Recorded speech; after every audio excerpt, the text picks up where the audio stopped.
Hello everyone and welcome to the video lecture on numerical method. In this video lecture we are going to study the Gauss-Seidel method. So what is Gauss-Seidel method? So this is also known as Lebman's method or the method of successive displacement. So why it is called method of successive displacement, that you will come to know when we will discuss the method. So it is an iterative method used to solve a system of linear equations. It is named after the German mathematician Carl Friedrich Gauss and Philips von Seidel. This method is convergent if the matrix A, that is coefficient matrix, is diagonally dominant in the given system of equation. Iterative methods are always self-correcting methods wherein any error made at any stage of computation gets automatically corrected in the subsequent steps. So let's see what is meant by diagonally dominant system of equation. So consider we have a system of equation given by equation number 1, 2 and 3. So here we will write this in a matrix form. So you will find that we will have a coefficient matrix. So in the coefficient matrix, in the first equation, this A11 comes in the diagonal, right? Whereas A22 will be the second diagonal element, and similarly A33 will be the third diagonal elements. So if I wish to say that this is a diagonally dominant system, so what it should satisfy the criteria that the mod of A11 must be greater than equal to the sum of absolute value of remaining coefficient in the same equation. Similarly, mod of the diagonal element A22 in the second equation must be greater than equal to mod of A21 plus mod of A23. So like this. So when such conditions are satisfied, then the system is said to be diagonally dominant, and hence the iterative methods will be applicable. Now, so what this Gauss-Seidel method involves? So once we get a diagonally dominant system, then from equation 1 we write the expression for x, and let's call it as equation number 4. Similarly, from equation 2 we get the expression for y, call it as 5, and similarly we can have equation number 6. Now as it is a iterative method, so it needs certain initial approximation for getting the successive iterations. So if it is given in the problem, then we will go with that initial approximation, but most of the time initial approximations are not given. So we take that initial approximation as 0, 0, 0. So let's take x0 as 0, y0 as 0 and z0 as 0. Then for first iteration, what we do, we will put x as, here we want to obtain the value of x which is in terms of y and z. So here we put y as z, y0 and z as z0, that is both 0. Okay, so putting the value of y as y0 equal to 0, z as z0 equal to 0 in equation 4, we get x1. So observe here now, we have only one value for y and z, whereas two values for x. One is x0 and another one is x1 just obtained. So in the subsequent steps, we will use the latest value of the variables so obtained in the previous step. So now I am having the latest value of x is x1. So that we will use in the next simplification. That is, put x is equal to x1 and z equal to z0 in this equation number 5. We get the value of y, which we denote by y1. Now see here, now I am having the latest value of x as x1 and similarly y as y1. So these two are going to be used in the equation number 6 to get the value of z, that is called as z1. So in this way we will find first iteration. Obviously, how do we come to know that the solution is obtained? So for this I need one more set of iterations. So it means the minimum iterations to be performed in any iterative method is up to second iteration. So I am having x2, y2, z2, As soon as we will get the second iteration, we will compare the corresponding values with the previous iteration. That is, x1 is compared with x2, y1 is compared with y2, and z1 is compared with z2. If they come out to be nearly same, then the solution is obtained. Otherwise, we have to repeat the process till we find that two consecutive iterations comes out to be almost same, right? Then the solution is obtained up to desired degree of accuracy. So let's see this procedure through this set of example. So the first example is apply Gauss-Seidel method to solve the system of equation. So as I said, for any iterative method, the very first thing that one has to verify is whether a system is diagonally dominant or not, right?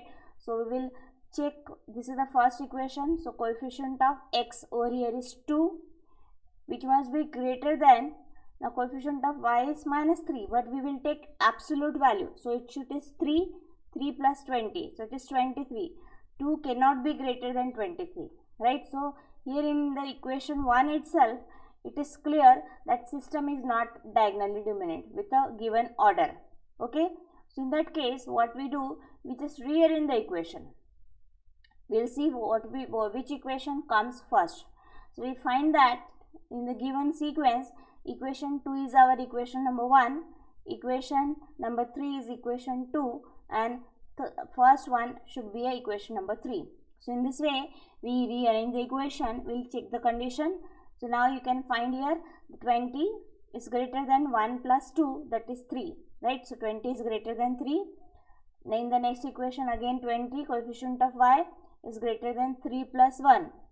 See here, we have to take the absolute value, okay? And the third equation also 20 is greater than 2 plus 3. So now system becomes a diagonally dominant. So we will write expression for x from equation 1, y from equation 2, and z from equation 3.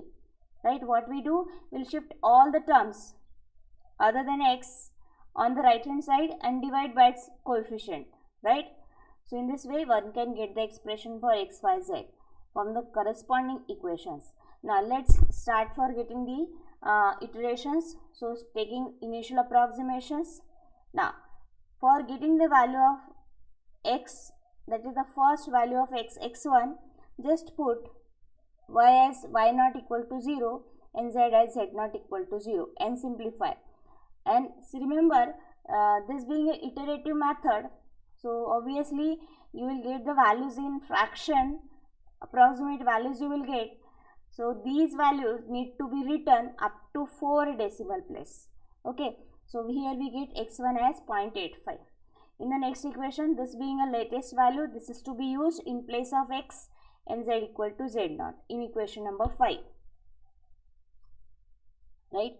So we will get the value of y, which I am denoting by y1. So here this is written up to 4 decimal places. Now we have x1 and y1 as the latest values for x and y. So this is to be used in equation number 6. We get the value of z, that is z1. So in this way, we have obtained the first set of iteration, right? Now on the same line, we will obtain second iteration. So for second iteration, the iterative value to be used are y1, z1 and x1, okay? So therefore put y equal to y1, z equal to z1 in equation 4, we get the value of x, which we call as x2. Similarly, now the latest value of x is x2, okay, and z is nothing but z2. So therefore we get the value of y, which is y2. So in this way we have obtained x2, y2, z2. Now what we will do, we will compare x2 with x1. Now x1 is 0.85 and x2 is 1.005.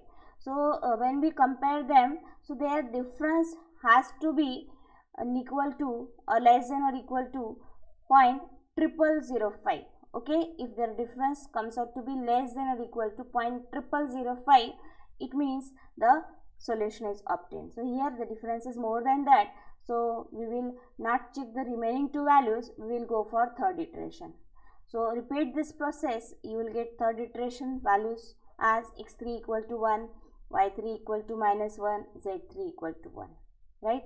Again I will compare the value of x3 with x2. So here 1.0025, here it is 1. So now difference comes out to be 0.0025, which is not less than 0005, right? So we will go for a next iteration. In the next iteration we get x4 as 1, y4 as minus 1 and z4 as 1, right? So in this way we get what we find, that now x4 is same to x3, y4 is similar exactly equal to y3, and z3 is exactly equal to z4. So since the values in the third and fourth iteration are almost same, so solution is obtained and is given by x equal to 1, y equal to minus 1, z equal to 1. Now these set of iterations or the calculations can be shown in the form of table, right? So one can write these values in the tabular form. So iteration is 1, 2, 3, 4, 5 iterations we will mention here. Here are the values of x, y, z. So for first iteration, I need y as 0, z as 0. So that is to be used over here. For the second iteration, for the value of y, that is for y1, I am taking y as 0 and the previous value, that is 0.85 x1. In this way, we can represent the data in the tabular form. So you can see here the values in the third and fourth iterations are almost same. So therefore, solution is obtained. So I hope this process is clear to you all. Now let's take one more example. So clearly the system is diagonally dominant. You can verify here. 10 is greater than 2 plus 3. Here 10 is again greater than 1 plus 1. And here 10 is greater than 2 plus 3, right? So in the given sequence, the diagonally dominant condition is satisfied. So therefore Gauss-Seidel method is applicable. So let's obtain expression for x, y, z from each equation. From given equation 1, we will have expression for x, which we denote by 1. From second equation, we get expression for y. I already told you how to get the expression, as we want to obtain expression for y from second equation. So what we will do, just leave this term, shift all other terms on the right hand side. So we have minus 22, then minus x plus z, and divide by coefficient of this, that is what, 10. Okay, so in this way we get equation number 1, 2, 3. Now start with the initial approximation, that is 0, 0, 0, in order to get first iteration. So now put y as y0, z as z0 in equation 1. That gives you value of x, which we called as x1. Now the latest value of x is x1 and z is z0. It is to be used in equation 2. We get y1. Similarly, x1 and y1 are to be used in equation 3 to get z1. So in this way we will get the second iteration. Now I will compare the values of second iteration with the first iteration, corresponding values of x, y, z. So we will find they are not nearly same. So in this way we will go on doing the calculation. So finally what we find, the values of x, y, z in fourth and fifth iterations are same. Hence solution is obtained and is given by x equal to 1, y equal to minus 2, and z equal to 3. So I hope this method is clear to you all. In the next video lecture we shall discuss the another numerical method. Till then, keep watching, keep learning. Thank you all for watching the video.